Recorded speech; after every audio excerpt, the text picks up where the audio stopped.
Right, so Rubik se inline ripper is nou verby prototype fase. Hy is nou in vol produksie, hy het tot 'n naam, 'n Ripple. Okay, Mike gaan my meer vertel hoekom hierdie inline ripper, wat kan hy alles vir jou doen en hoe gaan hy jou grond ordentlik opbreek.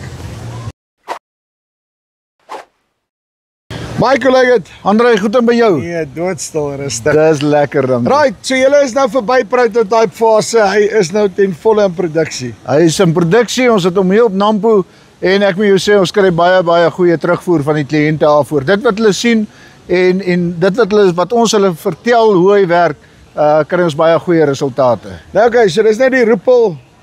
Ja, die Ripple M05 is 'n 5 tand hierdie en hy is 'n 762 spacing.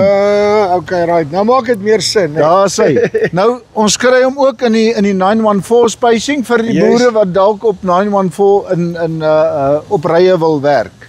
Maar 762 is die ding wat ons getoets het en wat ons weet wat ordentlik deurbreek. En jy weet hy breek van tand tot tand. Van tand tot tand, weer breek hy effektief deur. Jy het volume grond wat jy kan gebruik, wat jou wortel kan gebruik om kos te gaan haal, om water te gaan haal en om in te groei.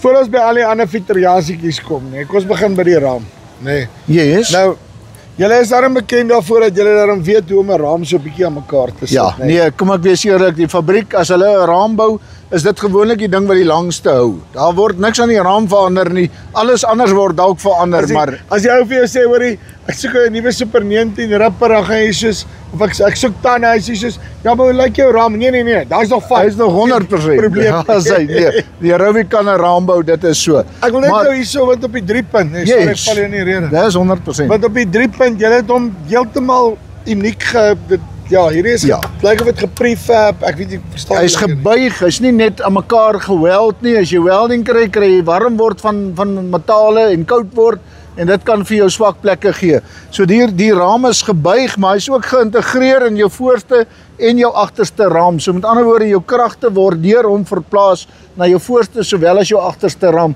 So jy trek nie net op jou agterste raam nie, van daai kragte word oorgedra op die voorste raam. Julle sal ook sien dat ons maak klaar gebruik van kategorie 3 en 4. As jy nou eintlik bo kyk, hier is jou kategorie 3 hakpen, bo is jou kategorie 4. Nou onder het ons nie 2 hakpenne nie, ons het absoluut 'n kategorie 3 hakpen met 'n kategorie 4 bus. So as jy kategorie 3 doen, haal jy die bus uit en jy werk met jou kategorie 3 op die trekker. Hy is vir my klaar chameleon, as ek so kan sê. Hy pas aan. Die kleur natuurlik, al ons nuwe grondwerktoerustings, alles wat nuut ontwerp word hierdie grys geverf en dit klink baie goeie aanklink by die boere, aanklank. So dan kan julle sien, as ek sê, so ek weet as ek daai grys het in 'n Rubik, dis 'n Rubik produk. Die Rubik produk is die nuutste produk op die mark, die nuutste vervaardiging op die mark. Julle sal ook sien, ons sit nou ligte op om dit baie meer vriendelik en sigbaar te maak vir die mense op die paaie en dan sit ons ook klaar vir jou 'n toolbox op sodat jy jou skare en jou boutjies en jou spanners hier kan bære en nie in die trekker se kajuit nie. Ons trekkers is duur.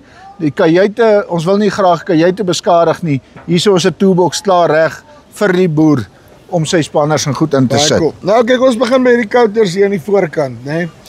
Okay, ons maak gebruik van 'n 20 duim snykouter met 'n Agri-Hub, is 'n baie goeie harde Agri-Hub waarmee ons werk.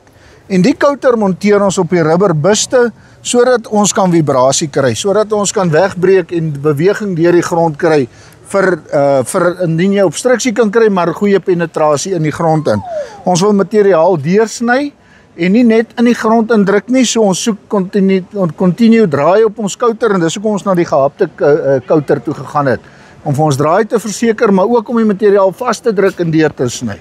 Seker maak dit hy deur hom kom. En hy moet deur hom sny. Kyk nou hierdie stelmeganisme, hy werk met hierdie toplink, né? Baie eenvoudig, die hele voorste gang stel op die toplink links en regs, so jy stel jou kouter laer as wat jy diep gaan werk. Ja. Jy wil hê jou kouter moet eers sny voor dit materiaal kans kry om te pak op jou tande. Maar jy wil hom ook nie te diep te vlak stel nie, want maar dan dien hy ook weer as 'n dieptebeheer op die einde van die dag. Jy wil nie en hy kan 'n masjien uit die grond uithou as jou grond hard genoeg is. Dit is waar. Ja. Maar hoe harder jou grond is, hoe makliker sny jy deur. Dis die ander kant. Okay. Tande. As ons terugkom na ons tande toe, het jy die keuse van 2 opsies. Jy het die veerpak wat ons gebruik op die tande vir 'n reset, as ook 'n hidroliese silinder. Ek sal nou vir jou wys as ons omstap aan die tand toe.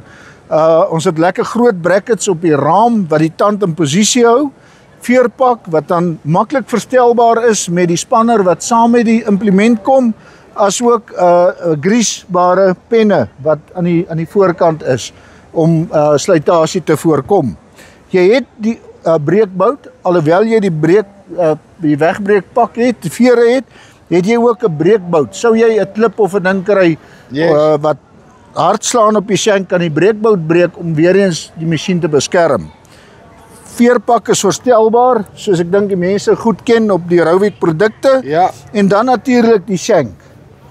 Nou, ons masjien werk ons en werksdiepte effektief op 500 diep. Die hele 500 diep het jy 'n shank in die voorkant wat taper is, wat vir jou dan meegee dat jou grond wegbreek in 'n V-vorm en nie 'n abnormale klomp kluite veroorsaak nie. Sodra jy hier na 'n soliede ding toe gaan, kry jy verbrok of opbreek van kluite en dis nie wat ons soek in 'n inlyn ripper nie. Die shank is ook dan nou vervangbaar, dis 'n sluitpart. Dan aan die onderkant het ons die toon, die punt wat die werk breek, wat wegbreek, en aan die agterkant die vlerke wat opbreek sowel as kante toe breek. Nou dit is die geheim van die hele inlyn ripper van die Rupel, om die grond effektief los te breek sodat jy volume los grond het. En dat jy nie daai pockets kry wat jy geneig is om op 'n C-tand te kry. Dis reg, ja. En dan die roller, Dan natuurlik het jy die opsie van dieptebeheer wiele op die Rupel of die dieptebeheer roller. Nou, die roller se diepte is verstelbaar en dit dien dan, jy sak die masjien tot op daai diepte, dit haal stremming van jou trekker af, jy trek die implement op die diepte wat jy wil werk, deur die grond, sonder dat jy 'n wave aksie in die grond kry. en sê gou vir my diepte wat hy werk. 500 effektief diep, maar jy kan tot 550 diep gaan met As die jy hom nou tand. regtig steek. So onthou, ons los altyd 'n gap sodat ons goeie grond materiaalvloei nog kan kry. So minder materiaal jy op jou grond het, hoe meer kan jy dieper effektief werk. Laaste ding, watse wytes kry ek om beskikbaar? Is daar 'n sleepmodel of is dit net 3 punt? Vanaf 3 tand tot en met 'n 9 tand op die of 7 tand vaste raam. 9 tand, 11 tand is op die opvouraam beskikbaar. Rauwik is deurlopend besig met ontwikkeling. So op die stadium het ons nog nie die sleepmodel nie, maar ek glo as ons kyk na die fabriek, gaan ons binnekort dalk kan so iets op die mark wees. Onthou ons sal volgende jaar weer iets nuuts hê, nê? Ja, ten minste, nee. Dan kan ons daarmee opvou ene doen. Dan kan ons weer die opvou een doen. Uitstekend. Mike, dankie baie. Baie dankie. Right, so dit is Mike van Rauwik. Okay, so inline rippers, daar's vir jou nog 'n opsie. Praat met hulle, gesels met hulle en dan het hulle daai unieke skynsvlekkies wat die goeder so opdruk. Dis die van ons spys af. Tot volgende keer. Groete.